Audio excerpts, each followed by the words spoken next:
From WisPolitics in Madison, you're listening to Capital Chats. Hello, everybody. This is Kate Morton with WisPolitics, here with a Capital Chats podcast brought to you by Spectrum.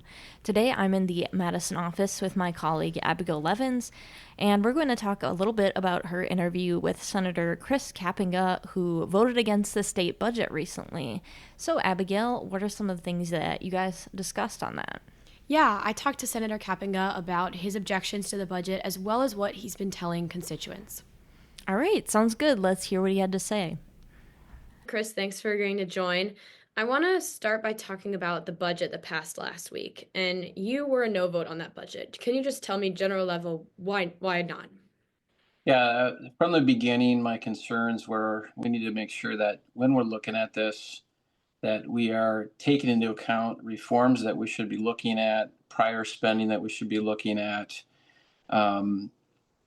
priorities of the caucus. And from that perspective, I was looking more at what do we stand for as Republicans, and this is the way that people will understand what we stand for. And from the beginning, my concerns just kept getting greater and greater because there really was a lack of desire to actually work on the budget. It was the largest budget we've ever passed, and I think it's my 8th budget, and it's the least amount of time I've seen spent by Joint Finance on this. So it didn't smell right from the beginning. I was very concerned about it. And so I let leadership know about it. I let the caucus know about it right away. I said, listen, if we're not ready to do something, what we should really do is just allow the previous budget to carry over. Let's really scrub the numbers. Let's give the people some reforms. It's clear what's been happening in Washington that they like that it's our job, number one, but number two, people really supported that. And as we got closer to the finish line, I just saw that I think leadership contacted me for the first time on June 11. We sat down, which is, that's the final out of the 9th inning. And there just really wasn't an effort even to talk through possible solutions. So it was very disappointing. And I put my e-update together for my constituents this week and let them know that, hey, here's what I saw happening. And I'm very disappointed in the result. Yeah, and you mentioned some frustration with the process itself. Can you talk about that specific frustration? I know you said it seemed really quick. There wasn't a lot of discussion. Anything else that you had concerns with in terms of the process? Well, something that myself and other members have been talking about, again, this is my 8th budget. Let's see, it was myself, I think Senator Hutton, we both have had a bill where we say, let's implement zero-based budgeting. We've got a perfect opportunity to do something like that right now where it's interesting. When I have my town halls, I lay out to people that previous spending is never looked at. We just assume that everything is good. Mm-hmm. And we've got a great analogy where when we have a 2-year-old, we go out and we put diapers in our budget. But when they're 18, I'm not going out and continuing to buy diapers for my 18-year-old. But that's how we budget in the state of Wisconsin. And it just doesn't make sense. So, and also just from a process standpoint, back to my previous comment about my concerns from the beginning was it just didn't seem to be a real desire to go and actually work on the budget. And Joint Finance they weren't really meeting. They could have been meeting and just going back through and looking at, again, pick an agency and just say, since the governor and us, we're going to be a ways off, let's take some of this time where we're not doing anything and start scrubbing DOA, for instance. Let's start looking at some programs there. But there just never was anything that led me to believe they even wanted to go back and do that work. And frankly, I just think it's pure laziness on the part of Joint Finance and of leadership for the Republicans. We just did not go and push hard to work. Yeah. And on more specific objections, could you tell me some specific areas of spending you wish had been included, or maybe some that you wish hadn't been included, like getting into what specifically you're against in this budget? That's an interesting thing that when you first start out looking at the budget, the way I explained it to the caucus is what you want to do is you want to lay out the sandbox because you always, everybody likes to draw lines in the sand. And I said the problem with this budget and the whole process was we never even had a sandbox to choose from. Where previously what we would do is we say, okay, what's the general, let's start high level and then work our way down to the specifics. But we never even laid out what's the ballpark, what's the sandbox of what we want to spend.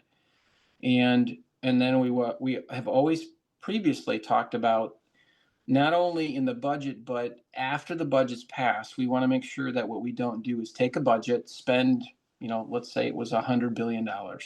And then we come out with a bunch of bills afterwards that say, okay, now we're going to spend, those bills then spend another $20 billion. We always try to lay out the framework of high level as Republicans, what do we feel is responsible spending with money that's not ours. And then we start drawing lines in the sand. So that was part of the frustration, and this was brought up in caucus many times, is give us the sandbox that you're thinking about so that we can start telling you these are specifics. But we never even got to that point. We didn't know what the budget was until literally, I think it was 24 hours before maybe it was 48 hours. We didn't ever know what the sandbox was until right before. And again, that goes back to process, and it's just a broken process where we had no rush to get this done. We could have let the previous budget carry over and actually done our jobs, but nobody wanted to do their jobs, it felt like. Sure. And or Senate President Mary Felskowski joined you in voting against the budget. And this is the first time in history a Senate President has voted against the budget. What do you make of this decision? Do you think this affects her role as president of the Senate? I don't know that. I haven't spoken to people in the caucus about it, about her taking that position. I don't know why she took the position. I've got some guesses on that I'm not going to talk about, but it was definitely unprecedented, and that's up to the other members of the caucus to determine if that is a big enough deal for them to take action on or not. Sure. And you mentioned earlier that after the budget was passed, you reached out to constituents to let them know how you were feeling. Have you heard anything from constituents about concerns over the budget similar to yours, or what have you been hearing since the passage of the budget? So what I do is I usually have town halls, and then people interact through emails and phone calls, and just even walking on the street, you get people who walk up. And one of the things I always do at my town halls, I start every town hall out by saying, here's what's going on in Madison. And I talk about the budget and the budget process because that's clearly the largest thing that we were going to deal with this session. So when I brought that up, that's when I would always talk about, here's the budget process. And people would always look at me and go, you mean you don't ever go back and look at the $97 billion that's spent to determine if it was spent properly? And I'm like, no, we don't. The only thing that the current process does is say, what more do we want to spend on? And so that's always part of my conversation with my constituents anytime we do town halls. That's how I start my town halls out. Yeah. And how have you been responding to these kinds of concerns? What concerns specifically? Like concerns with the budget process or concerns with the budget as you speak to constituents? Oh, yeah. Yeah. I always talk about how zero-based budgeting in your family budget, in my business, we always make sure that every dollar that's spent is spent well. And I said it's especially important as we continue to look at the immense amount of spending that's going on. And my first budget, I think, was around $66 billion. And now unfortunately, they passed a budget that was for the first time over $100 billion. And we don't even know what the total spending is going to be because we've got the rest of session yet. And there was no discussion or cap put on what else are we going to spend money on. So it's been a constant discussion about numbers and fiscal responsibility. And as Republicans, I always go back to what do we stand for? And we know that limited government is what has proven throughout history to be the most successful. It's why the founding fathers set up our form of government, is because they want it to be limited. And it seems like when we get into the budget process, a lot of Republicans, including leadership this time, didn't even step back to say, what do we stand for as Republicans? And as I indicated in my e-update, my biggest frustration is there are a lot of people out there who did not show up to vote for Republicans that did vote for President Trump. And the question is, why is that? And if you look at President Trump, what he does very effectively is he always communicates well on what do we stand for as Republicans. And he brings this point up. He's like, prosperity comes from limited government. And we want people to be prosperous. We want a good society. And those discussions just were not had. And it's almost like a deaf ear in the caucus and in leadership to the reality of what is working for Republicans. And that is really standing up for what we stand for when we say we're Republicans. And it's interesting that you bring up elections and getting people to vote for Republicans that aren't Trump, because I did want to ask you about that. If you're worried at Yeah. all about Republicans maintaining control next year with that pattern, and if you yourself have plans to run again next year. Yeah, I plan on running, assuming the electorate wants me to run again, unless something else comes up. I mean, that we always put a caveat in there. Depends on where God calls us. But I think that just voters overall are confused. They're not showing up because right now, the legislature in the state of Wisconsin, we lead.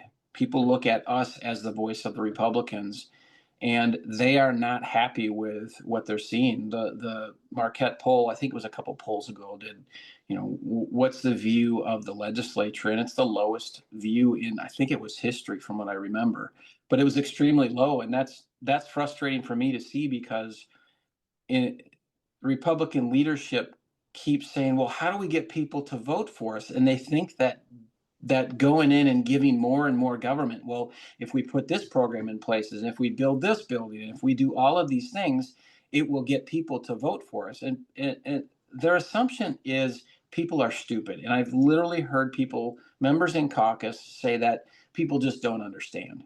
And I think that they give way too little credit to the intelligence of the voters out there. And I keep pointing back in caucus, and that's all I can do is use my voice to point this out. I don't get upset about it. It's my job.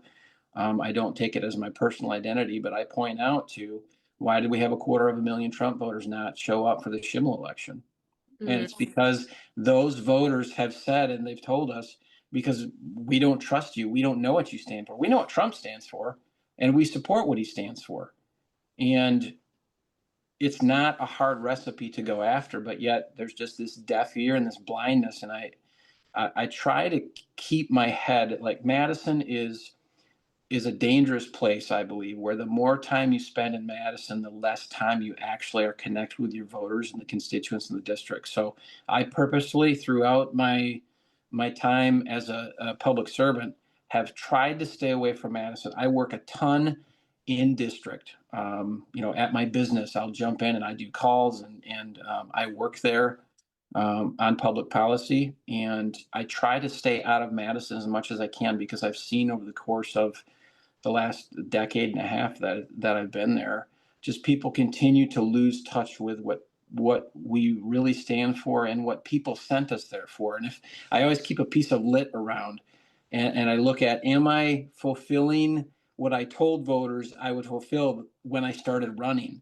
And that's one thing I alluded to in my update this past time was, look at what you said and you told voters you were going to do when you got here. And almost to the T, when you're out on the doors, especially when you're first running, you're telling people, listen, I want to go to Madison and I want to do public service. And the number one thing I hear around when I say that, and even when I say it for other candidates who I knock for, is make sure you don't become part of the system. Make sure you don't forget whose voice you are.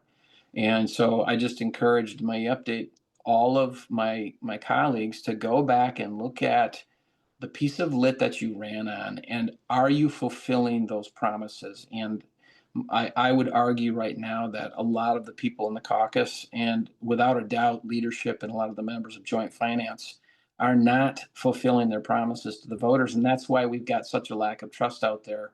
And that's why people aren't showing up to vote for Republicans like we could have them if we were just stood up and let them know we care about people. Here's what's best for people. Therefore, this is how we're going to execute. And we realize there's a Democrat governor, but we do have to start from a position of this is why we believe and what we believe government should be, and then fight from there. But we just don't fight. It seems like we just abdicate to the governor, and he basically creams us every time. Mm, yeah. Well, thank you for sharing your thoughts on the budget as well as the Republican caucus. That's all the questions I have for you, Senator. Okay, So I appreciate you taking the time to join me on the podcast. no problem.